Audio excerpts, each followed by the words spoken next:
Hey everybody, Qroo here. Welcome to my Spanish learning channel. Today we're going to be focusing on making sentences using lo que. Now, this is a super important construction in Spanish, and a lot of Spanish students have trouble identifying when it needs to be used in a sentence. When do I have to use lo que? When is it just que? But hopefully after this lesson, you will not be one of those students. Here's a super easy way to remember when to use it. First, let's look at que with an accent mark. This means what? It's a question. It's an interrogative. ¿Qué buscas? ¿Qué buscas? Which means what are you looking for, or what do you look for? Most often it means the first. What are you looking for? Now, if you're not familiar with the verb buscar, it means to look for. You don't have to translate the for part. Let's look at another one. ¿Qué quieres? ¿Qué quieres? What do you want? That que with an accent is translating what as in a question. Now I want you to compare the question word what with another way we use it in English. Take a look at this sentence. You know what I want. You know what I want. Now the what here is not a question word, is it? It's referring more to that which I want or the thing that I want, but we just use what. Well, when you see this usage in English, this is going to trigger lo que, no accent on the E, in Spanish. Tú sabes lo que quiero. Tú sabes lo que quiero. You know what I want. See, we're using lo que to translate that what in English because it's not the question what. Sometimes it helps people to think of lo que as also being translated like that which. Would it make sense to say, you know that which I want?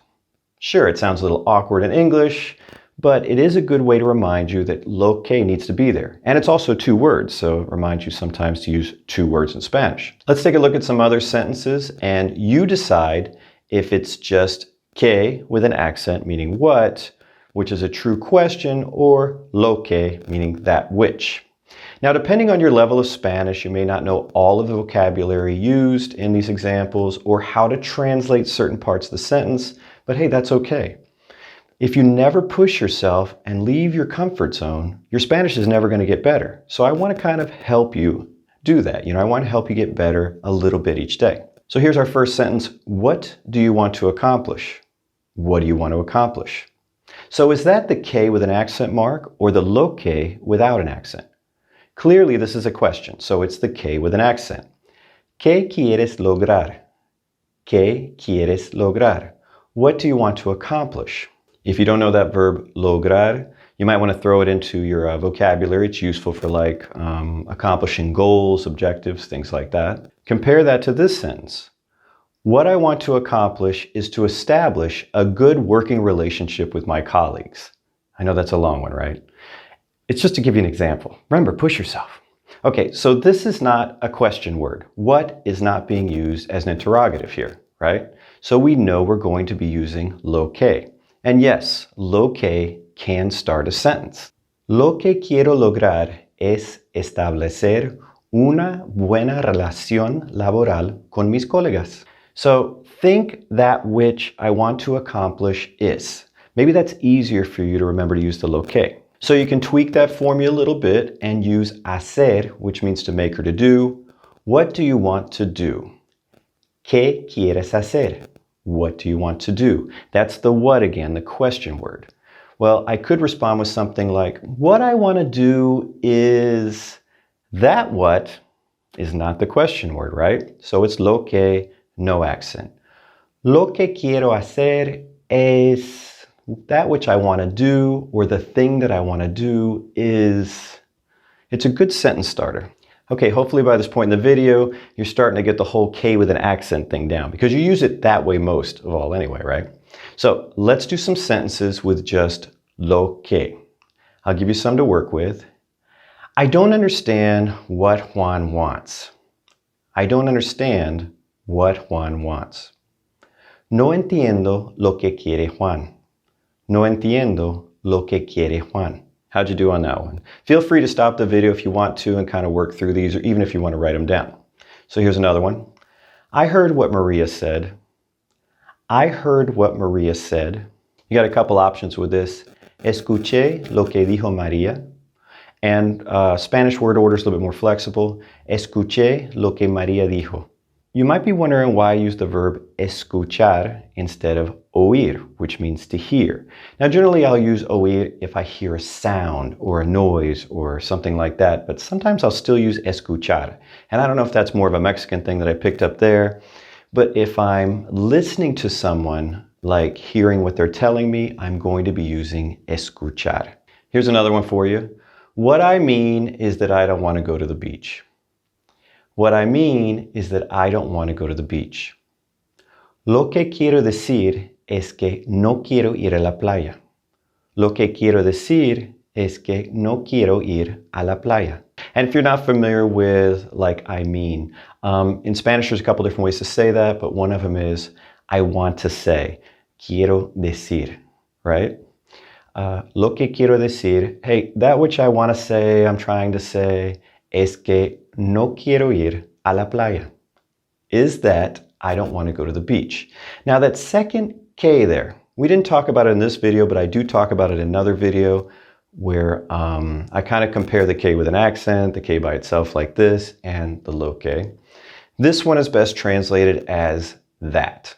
So our first low K is that which, or what I want to say, right? But not the question. Lo que quiero decir is que, that, no quiero ir a la playa. I don't want to go to the beach. Let's move on to the next one. What I admire about my parents is their tenacity. What I admire about my parents is their tenacity. Lo que admiro de mis padres es su tenacidad. Lo que admiro, that which I admire, de mis padres, or de mis papás, of my parents, es su, is their tenacidad. Tenacidad. This is actually a cognate trick, the TY to DAD, if you've ever learned that. Here's another one for you. Do you know what I'm feeling? Do you know what I'm feeling? Now, if you're hearing this in a relationship, you're probably in some really big trouble, so you don't want to necessarily hear this. Sabes lo que siento? Sabes lo que siento? Now, did you still do lo que, or did it throw you off because I was making it a question? This what is still not a question. It's not, what am I feeling? That's the question. Do you know what I'm feeling? You know it's not the question what, because you can easily make this a statement. You know what I'm feeling. You know what I'm feeling. So that's going to help us remember to use lo que. ¿Sabes lo que siento? Do you know what I'm feeling? Tú sabes lo que siento. You know what I'm feeling. Okay, so this is a super useful construction to use with saber. Anytime you hear saber, to know, it's going to trigger this lo que, if it's going to follow. Do you know what Maria said to Juan? Do you know what Maria said to Juan? ¿Sabes lo que María le dijo a Juan? ¿Sabes lo que María le dijo a Juan? Or we'll fall back on a construction you just learned, quiero decir or querer decir, like to want to say something or mean to say something. Hey, you know what I mean, you know what I want to say.